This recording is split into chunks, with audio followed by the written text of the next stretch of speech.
Pilipinas! Mabuhay! Isang lahi lang tayo. One nation, one race. Hanap tong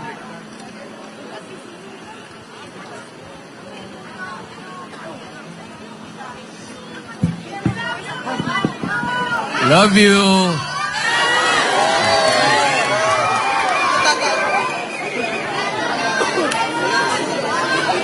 Hindi yan, yung left turn.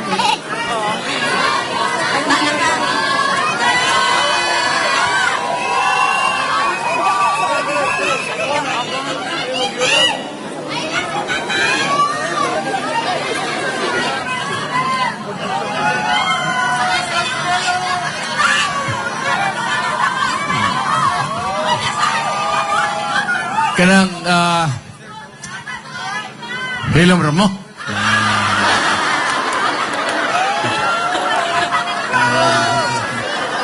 Alam mo, there was this request from Manila and other places asking me na kung magsalita ako, it's either in English or in Tagalog. Kasi covered yan dito ngayon all over the nation. Ang problema, hindi naman sila nakakaintindi ng Bisaya. Bagay, problema nila yan. Pero sisikapin ko na lang na maparigaya ko na magsalita ako ng English pati Tagalog. Pero ako ay Bisaya.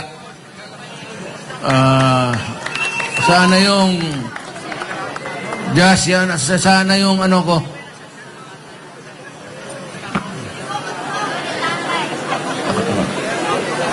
Yung sabihin ko sa inyo, what brings me to you tonight? Retirado na ako. Na presidente na ako. Sa habang panahon, naging mayor ako ng siyudad ng Davao. 23 years plus 6 years as president. Wala na akong mahingi sa Panginoong Diyos kung ano pa ng biyaya na maibigay niya sa akin.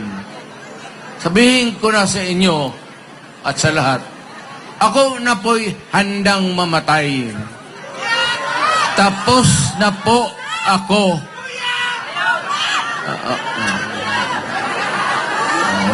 Paano tayo mamatay niyan kung buyag-buyag kayo dyan? Well, anyway, gano'n yung ano ko.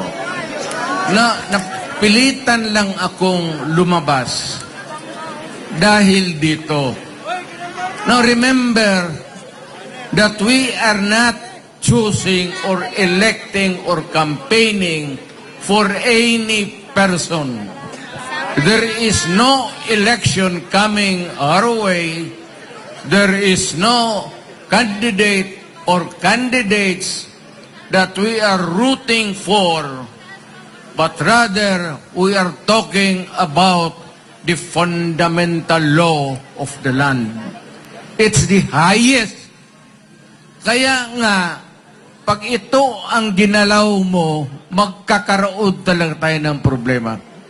Ever since, noong panahon ni Marcos, yung tatay niya, yun ang unang tao na ginagalaw yung konstitusyon. A constitution is supposed to be permanent. At least more or less, ilang taon. Hindi ginagalaw yan. Ang batas, ang ordinansya ninyo sa City Council o barangay resolution or whatever, nandoon lang yan sa baba, malayo masyado ang konstitusyon. Why? Why? Sabihin ko sa inyo, pag wala itong konstitusyon, putang ina, maghiwalay-hiwalay tayo. Totoo yan. kami sa Mindanao. Mayaman man kami doon sa lupa, sa lahat. So, ang aming buwis malalaki rin.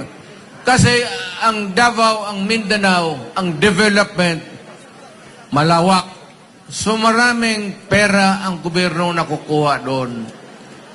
So we can survive. Sabi nga nila, hiwalay, of course. But you know, ako dito sa Cebu, Danau ang tatay ko. Nanay ko, Mindanawan. May konting, ako, Moro blood. But yet, I said, I am forced to come out. Why?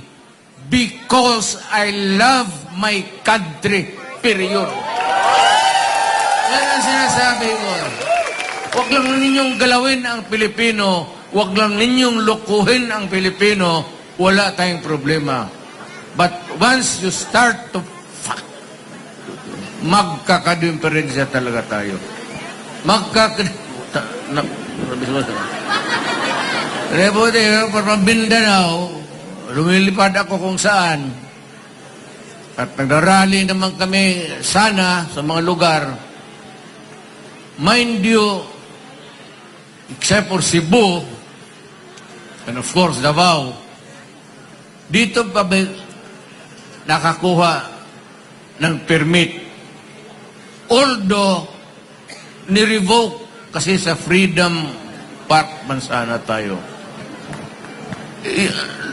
Look at the incongruity of it all. Tingnan mo naman ang Freedom Park, where we are supposed to air our view, our sentiments, anong sa utak natin para sa kapwa-tao natin, para sa bayan, para sa lahat. Yan sana, kaya nga tatawag Freedom Park. But what is very anomalous is that nandito tayo kay ang Freedom Park gisirhan. Ano?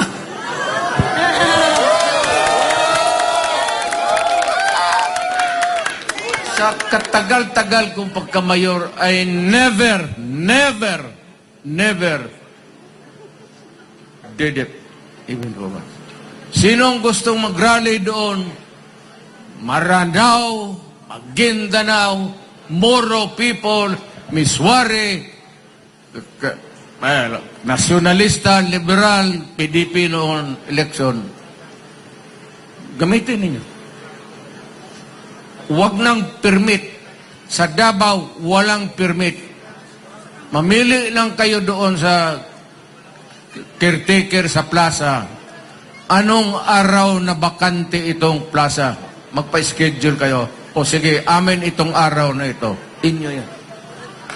Inyo yan. Bakit? Alam mo bakit? God damn it, this is a public place.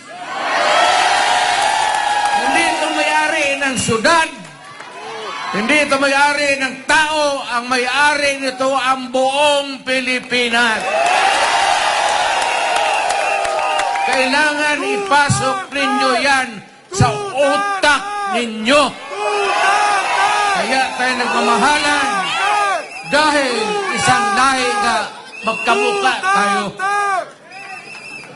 Kay Maranao ka, kay Maguindanao ka, galing ka bang hulo, meron man dito, marami man yan silang mga Moro. Tingnan mo, kamukha mo. Why? Because Malay. Malay tayo, Malay race. Kaya lang, sa hulo, pumasok yung evangelist ng Islam. Dito naman sa Leyte, pumasok itong Magellan. Nakialam sa ating bayan. Ang masakit nito, pumunta sila dito, ayaw ko namang, and they stayed there for 400 years. Utang ina. Gaano katagal yung 400 years? Alipid tayo sa sariling bayan natin ng mga banyaga. Pagkatapos ng Espanyol, pumasok ang Amerikano. Anong ginawa nila? Yung lahat ng magagandang kahoy natin sa bukid, lahat ng minerals na nakuha nila na madali nilang hukayin, kinuha nila. Anong iniwan nila 1945? After the war, hindi man sana tayo kasali sa gera na yun. Ay, hindi yung mga Amerikano eh. Nandiyan yung base. Kaya ngayon, kita mo kung saan-saan sila naglalagay ng harap ng China si EDCAP basa. Alam mo, pag nagkagira, pagputok lahat yan. Alam mo, ang China, basta ganoon lang bright yan. Ang missile na yan nakatutok na sa Pilipinas. Kaya, hindi ako galit sa Amerikano. Ang mga... Uy, anak, ako na American citizen. Wala akong tao por tao, wala akong problema. Ang problema ninyo, Amerika, kayong noong mayayaman at, mighty, may mga armas, pumunta kayo dito sa Asia. Yung maliliit na kinuha ninyo, conquered and all. Yan ang history natin. Ngayon, okay lang. Binigyan tayo ng Independence Day. What? Thank you. But before I forget, pasalamatan ko, mahal ko to, alam nila, yung mga pulis na militar, maraming salamat sa inyo. Atin yan, maniwala kayo. Atin yung militar pati pulis, sa tao yan. Hindi yan nakatutok kaninong umuupo dyan sa putang inang. Alam ko yan kasi galing ako sa Malacanang. Alam mo yung mga militar pati pulis, pag luko-luko ka dyan, iiwanan ka talaga. Magkudita yan, naloko na. Maka-Pilipino yan. Yang pulis inyo yan, militar inyo yan, huwag kayong matakot. Pag magpunta dito, wala yan. Ang iniisip yan, bayan, pati tao, pagsisilbihan nila. Inyo yan. So, mahalin ninyo ang militar, pati pulis. Mabuhay sila. Kasi kung wala yan, matagal na tayong kinain doon sa South, ang insurgency, at dito naman, itong komunista. Ngayon, medyo wala na. Sana, mahina na lahat.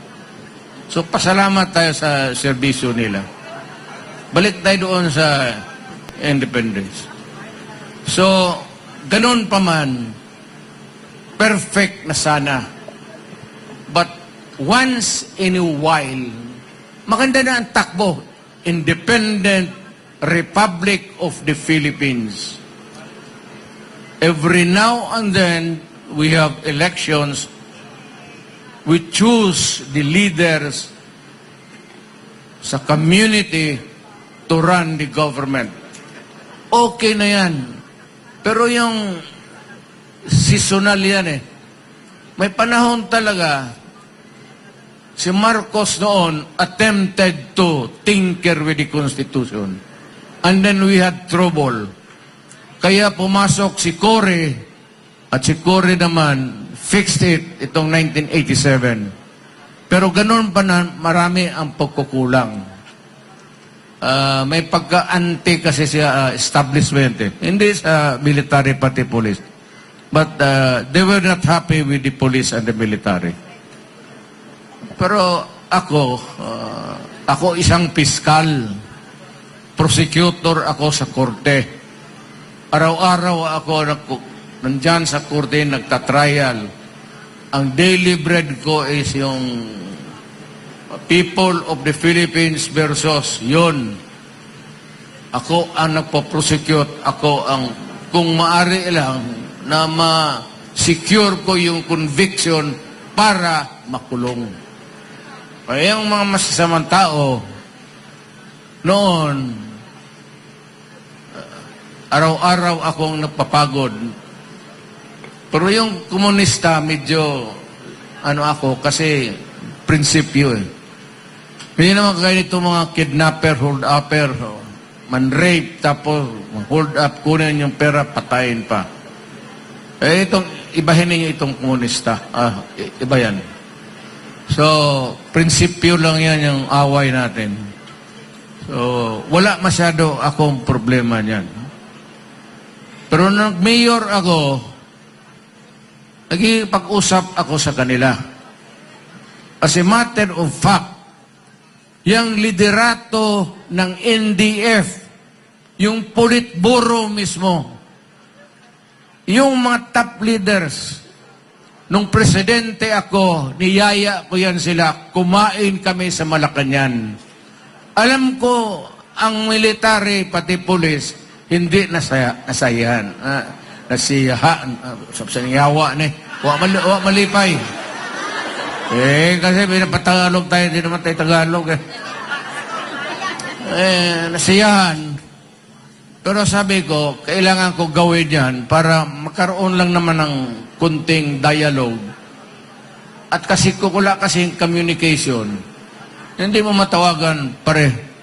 Pwede bang umalis ka na muna dyan sa barangay na yan? Marami ng civilian na nadali eh.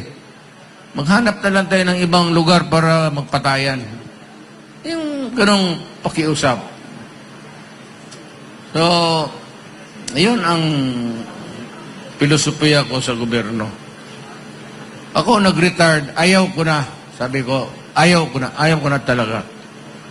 Dumating itong, bigla na lang ito ngayon, si Marcos, hindi pa naman, in fairness to him, hindi pa naman nag-uumpisa, pero may plano sila ng chat-chat. Change the Constitution again.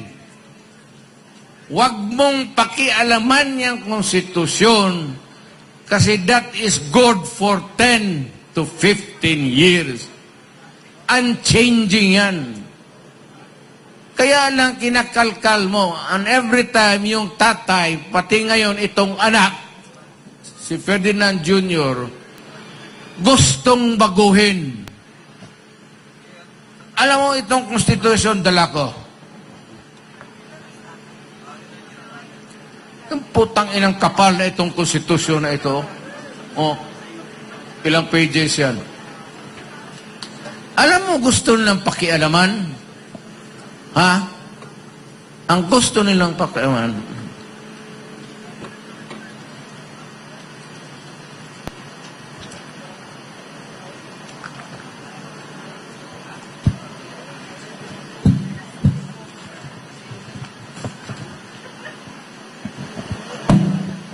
bago sa lahat, papalaala ko lang, lahat sa gobyerno, mayor, gobernador, o sino man, may page lang dito, ng yelo. Konstitusyon ito, makapal to. Ewan ko kung ilang pages. Pero itong linya na ito, this is the only thing that I would like to talk to you tonight. Okay, so ito lang yung relevant. Ito yung may connection lang kung bakit nandito tayo. Okay, basahin ko. No law shall be passed abridging the freedom of speech, of expression, or of the press, or the right of the people to peaceably assemble, assemble and petition the government for the redress of grievance. Hindi nga talaga ito pinaano ito. Whether it is a park, walang reservation yan. You are not the owner of this goddamn government. Hindi mo ito Huwag mo sabihin na ito para lang sa partido namin, hindi sa oposisyon o kalaban. Anak ka ng puta. Yun ang pangrevolusyon. Because if you suppress or oppress the people and you do not give them an space to palabasin ninyong init nilang ulo nila, ang masakit ang loob nila. Ay. Kaya nagkakaroon tayo ng... Kaya ito importante ito. No law shall be passed abridging. Huwag mong pakialaman. Huwag mong letsayan yan. The freedom of speech. Hindi ka pwedeng mapagilan. Pag sumubra ka, malibel ka. Alam mo, kung dito ngayon, magsalita ako, hindi mo ako tawagin mo ako Duterte. O ito lang pwede mong sabihin. Ito yung freedom of speech. Sabi ako nito, anong sasabihin mo? Basta may sabihin ako. Hindi mo akong pigilan because that would be censorship. Hindi mo pigilan. Ngayon, kung ano man sabihin ko dito na may nasaktan o may masalita ako labag sa batas, sedition, or inciting people to commit sedition, then idemanda ako. But nung ka na hindi mo ako, you not allow me to do my speech.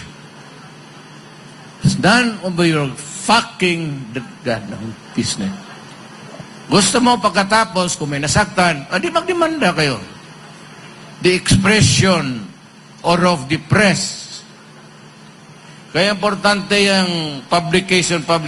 Hindi mo pwedeng, huwag mong sabihin dyan sa newspaper, ito sabihin mo. At saka yung press, walang lisensya yan. Yan ang negosyo. Mag-printing press ka na, hindi ka kailangan humingi ng permit kahit kanino man. Ganon kahalaga itong konstitusyon na ito. Huwag ninyo itong bitawan. Magkaletse-letse na ang buhay, sabihin ninyo, kung hindi tayo pwedeng magkaintindihan dito, patayan. Wala tayong problema. Ganon talaga ang buhay. So, ito yan. Ngayon, I'd like to move on to something else. Maliit lang itong istorya ko.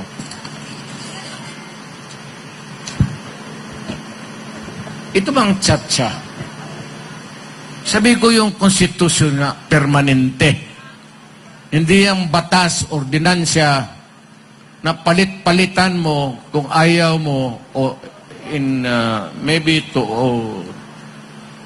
attune to better times, the changing business climate, pwede yan, ordinansya. Pero itong konstitusyon, huwag mo talagang gawin ng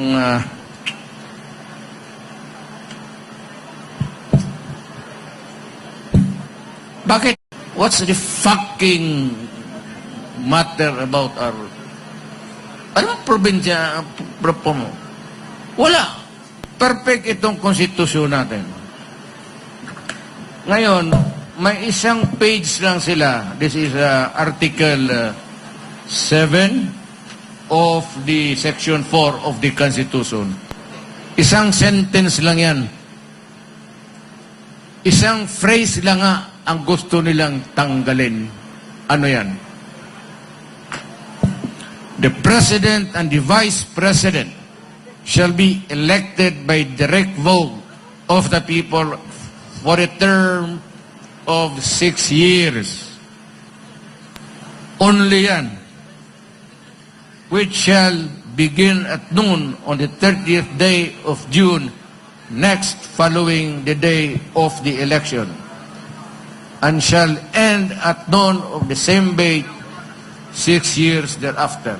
6 years ago. 1 term, 6 years. The President shall not be, the President shall not be eligible for any re-election. Kaya dito si Marcos, hindi na talaga siya pwede. Kaya gusto niyang baguhin ang konstitusyon. Ito lang po tanginang sentence na to. Para lang makatakbo uli. Kasi dito, eligible, the President shall not be, di pwede, be eligible for any election. No person who has succeeded as President and served as such for more than 4 years shall be qualified for election of the same office at any time. Ayaw ko man sabihin, masama ang leaves a bad taste in the mouth. Upload. Pero kaya ni Inday, kung mag-succeed siya at for 4 years siya ang maging presidente, hindi na rin siya pwedeng tumakbo. Basta ito nakalagay dito. So yan ang problema. Ambisyon. Wala akong problema sana kung walang prohibisyon. Pero kung tanggalin mo ang prohibition at palitan mo ng bagong konstitusyon, ay putang ina naman. Maawa ka naman sa Pilipino. Every president has done it except me. Yung dumaan ng presidente, gusto talaga kalkalin yung konstitusyon. Gustong baguhin para eligible for another election or re-election. But sino ba ang nagsabi sa iyo, magandang lalaki ka, na enjoy ang mga taong bayan manood sa iyo for 12 years? Gusto ng tao, 6 years lang. Tama yan. Tama yan. Ako for 6 years, bumaba ako. Ngayon, kung gano'n lang pala ang ginagawa ng lahat, putang ina, sana ako na ang gumawa noon.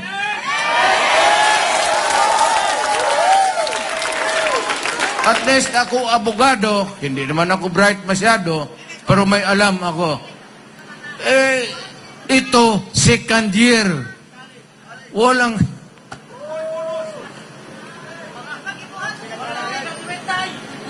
ako, inom lang talaga.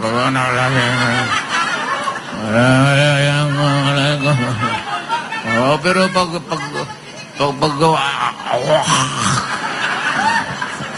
pagsuka niya, no, pare puta, nasakit ng ulo ko.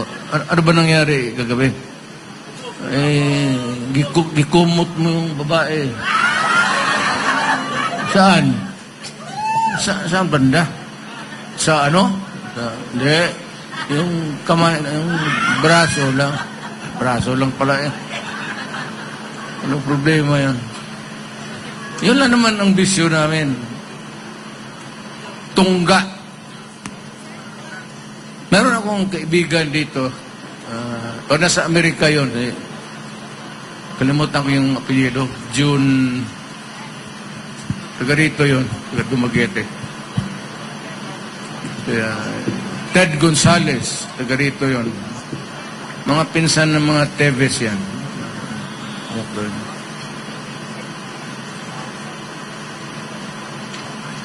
Ako naman wala akong politika dito sa hindi ako nakikialam. Basta ako, kung ano lang yung karapat-dapat na maibigay na hustisya kay Teves, ibigay sa kanya. Ito. He is entitled to it as a Filipino. Yung ano lang binigay ng konstitusyon na karapatan niya.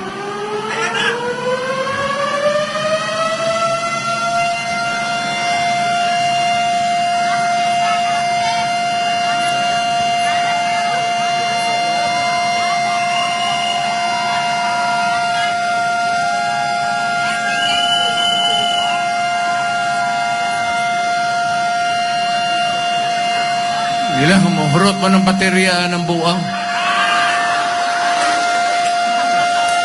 Yun mga ganon. Ewan ko kung sinasadya yan. At may kurbyo.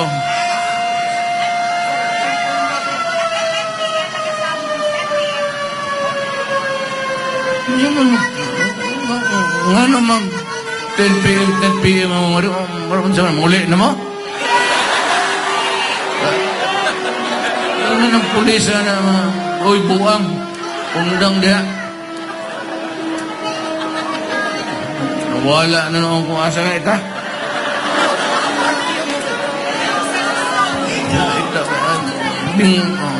si Marcos ba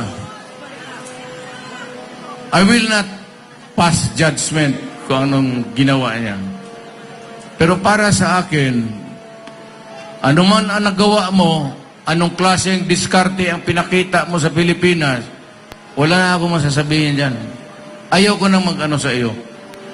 Yung qualification lang, kasi siyempre. Pero kung anong nagawa mo, kabutihan o kasamaan, hindi ko na pag-usapan. Ayaw ko, kasi dumaan rin akong pagka-presidente. Pagkahanang gwapa yun nga rin sa Dumaguete. Dahang.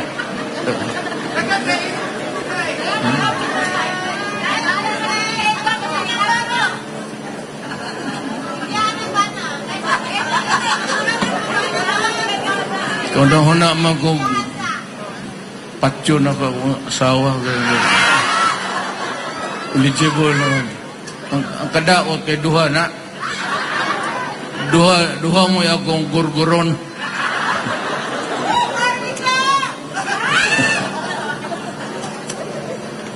Kaya ako wala akong bongbong. Wala akong sabihin sa record mo, there will be always a time for reckoning. This is not an election. I will not pass judgment on your performance or in your performance.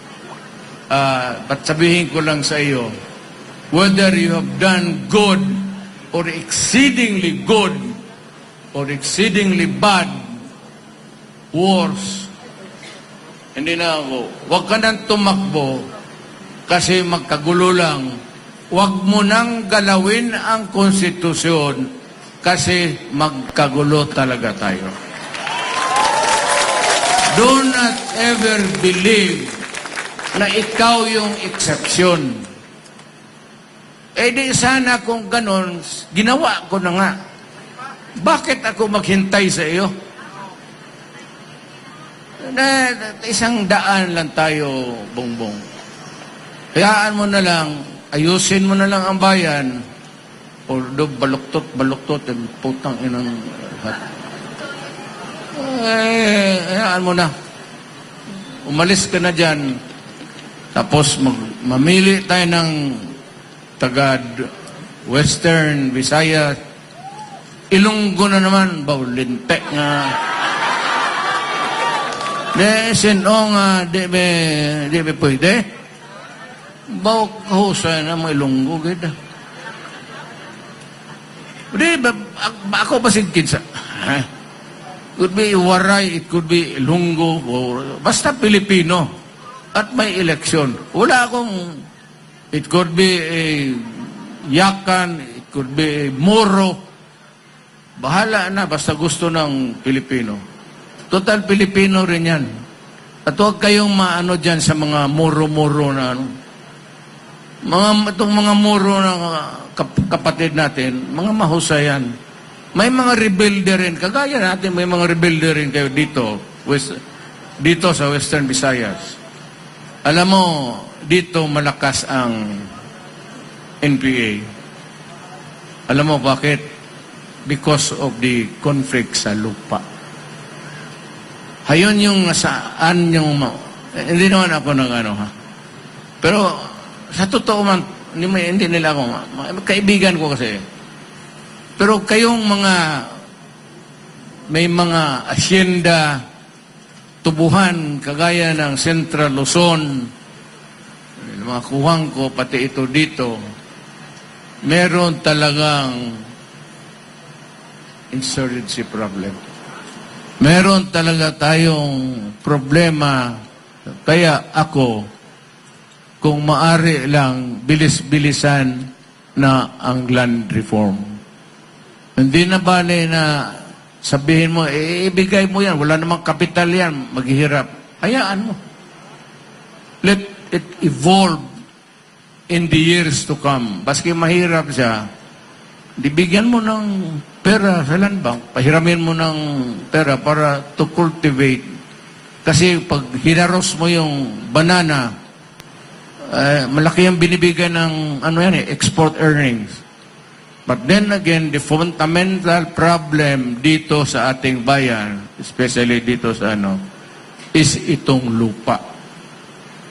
Ibigay mo talaga as many as you can. Ako walang problema na presidente ako. Halos lahat public lands. Basta sabi ko yung puno dyan. Sinong may-ari niya? Medyo gubat. Sino may-ari yan? Gobyerno. Sige. Pasok kayo dyan. Inyo na yan. Putulin ninyo. Sabihin ko sa gobyerno, linisan ninyo, ibigay ninyo sa tao. Bakit man tayo maghintay ng... Why do we have to wait for what?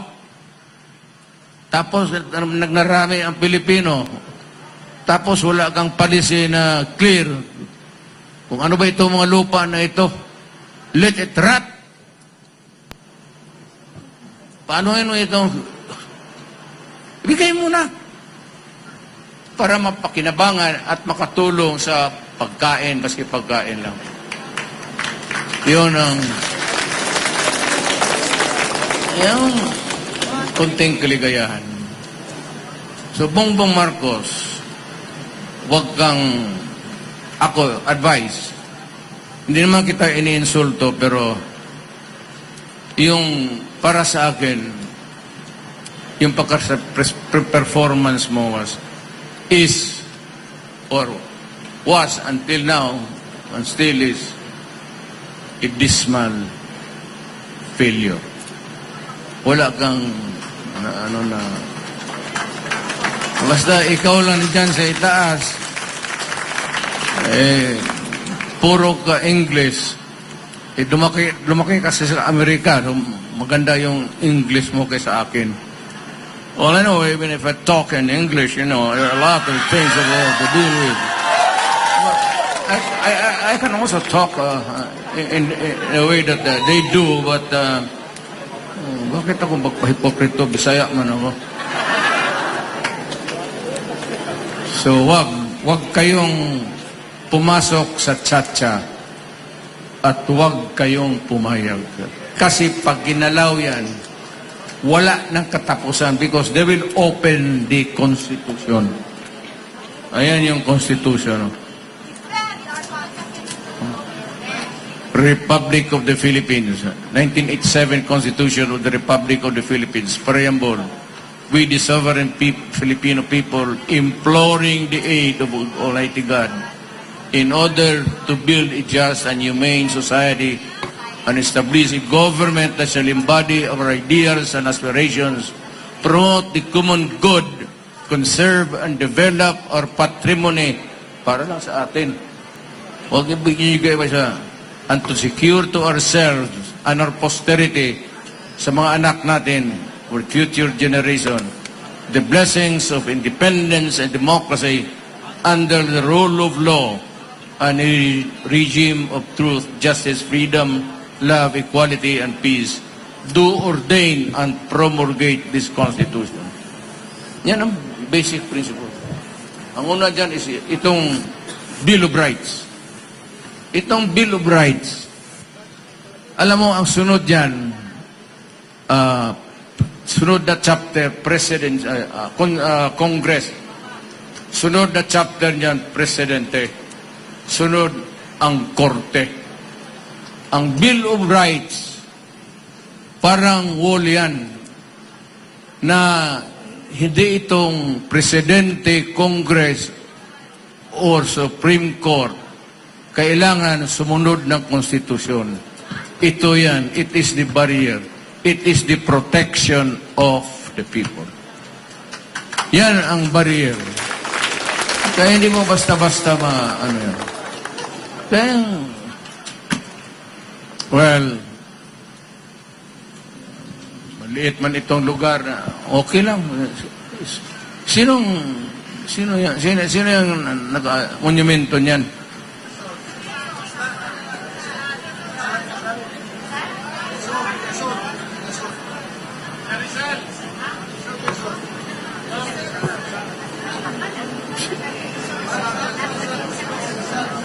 Sino yan? Si Rizal. Yung idol ko yan. Diyan ako pwede magpakamatay. Yan talaga. Alam mo, mahirap na isang tao, baski ako. Aywan ko kung kaya ko.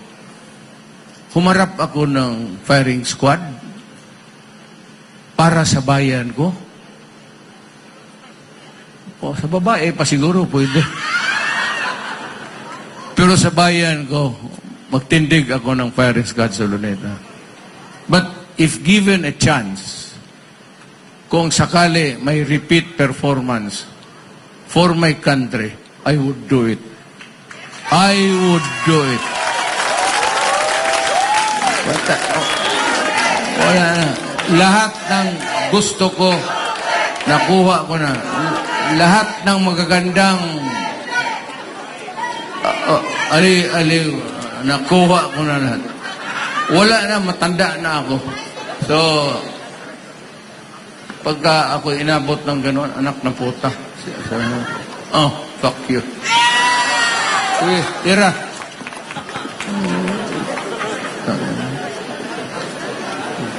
Kaya believe ako kay Rizal. Buti dito tayo nag ano. Dito tayo ng yung Freedom Park ninyo. Public place man yan. At may mga truck ngayon, may mga barrier. I ask, what's the sense actually? Anong ang makuha mo? Anong makuha ninyo na ginawa ninyo ngayon?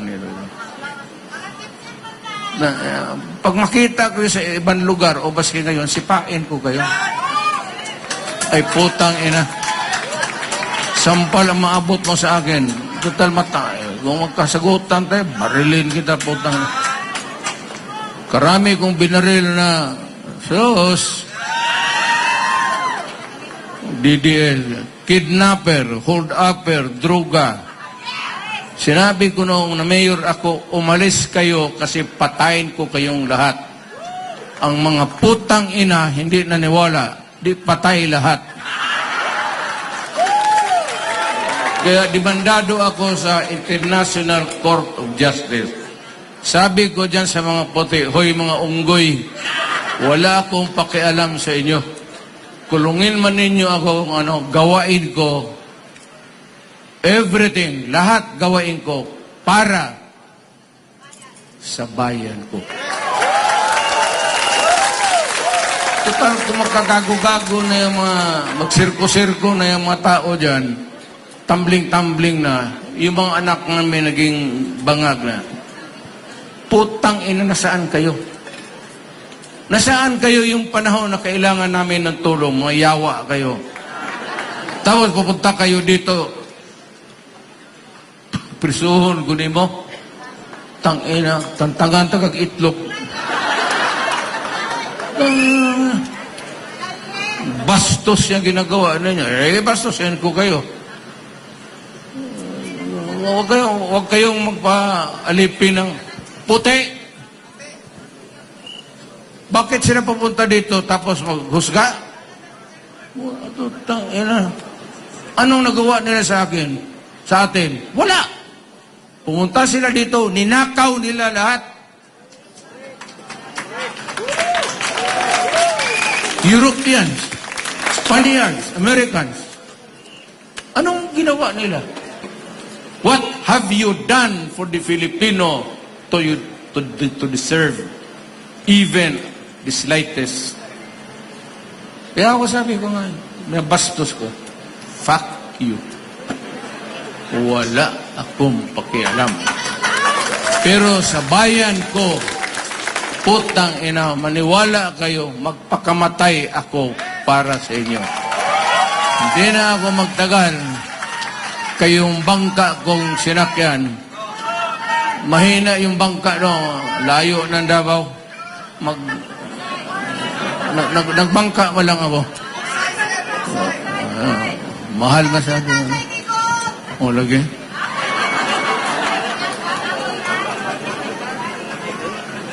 Sige, yung iba na magaganda, magtapok kayo dito sa...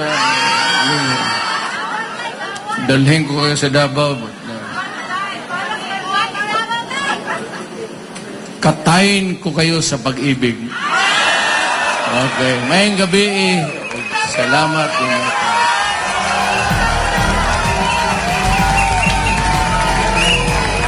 Duterte!